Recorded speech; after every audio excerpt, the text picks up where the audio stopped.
saham versus reksadana, mana yang lebih baik?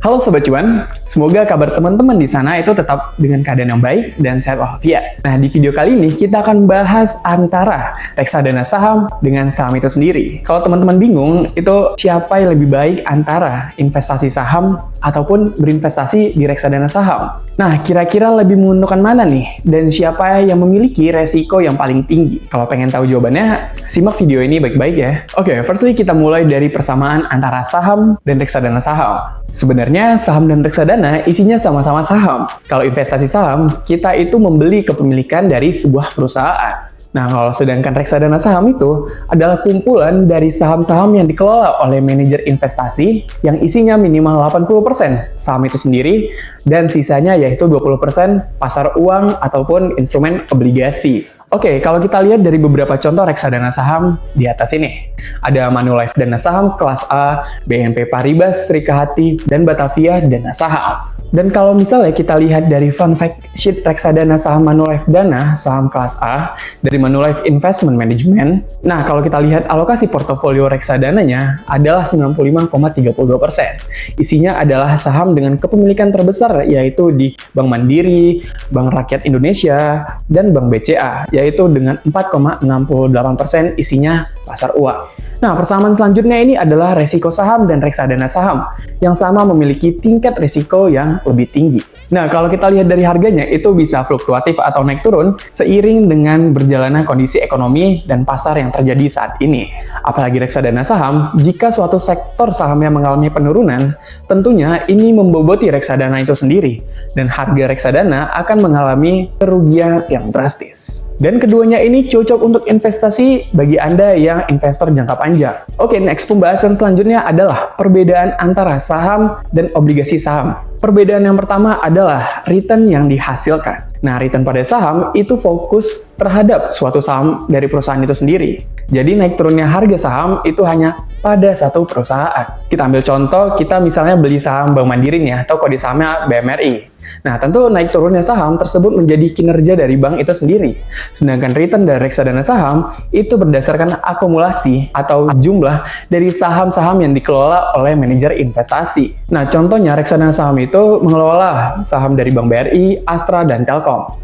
Nah, perhitungan returnnya dari akumulasi 3 saham tersebut. Nah, cuma perlu diingat nih teman-teman, jika akumulasi saham tersebut sama-sama turun nih, maka kerugian reksadana saham itu jauh lebih besar dibandingkan kerugian dari saham. Kita beri contoh aja, rata-rata return saham MDKA selama 5 tahun terakhir yaitu 526%.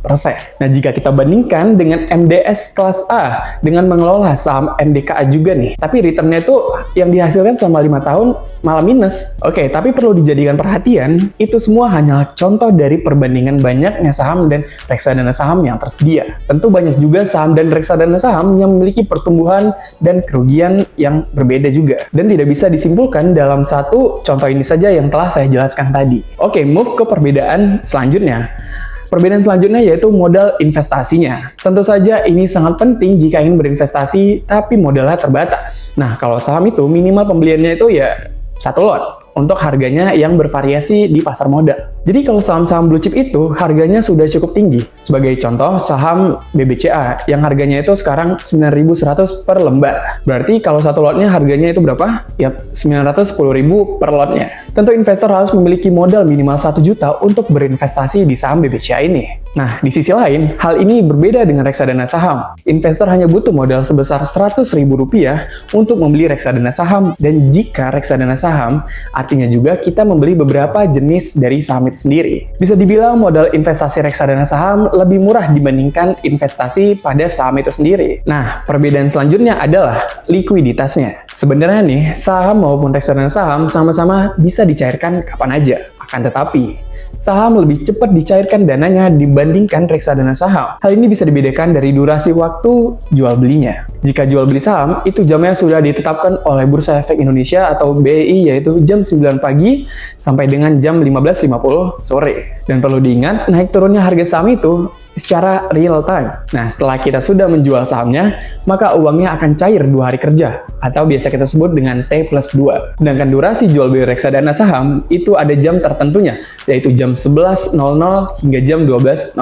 Jika kita menjual di jam tersebut, maka kita akan mendapatkan harga di jam tersebut yang belum kita ketahui harganya. Jika kita menjual reksadana tersebut dan sudah melebihi jam yang sudah ditetapkan, harganya akan mengikuti harga hari esok setelah transaksi selesai pastinya. Maka pencairan dananya membutuhkan waktu sekitar 7 hari kerja atau T+7. Oke, perbedaan selanjutnya yaitu biaya transaksinya. Oke, biaya transaksi pada saham hanyalah fee jual. Perlu diingat, fee jual beli beserta pajaknya. Rata-rata fee jual beli saham itu ya sekitar 0,15 hingga 0,25%. Nah, hal ini tentu saja berbeda dengan reksadana saham. Selain ada fee transaksi, ternyata reksadana saham juga memiliki biaya lain-lain, seperti biaya switching dan biaya untuk manajer investasi, serta biaya materai. Jika transaksinya itu 10 juta per hari.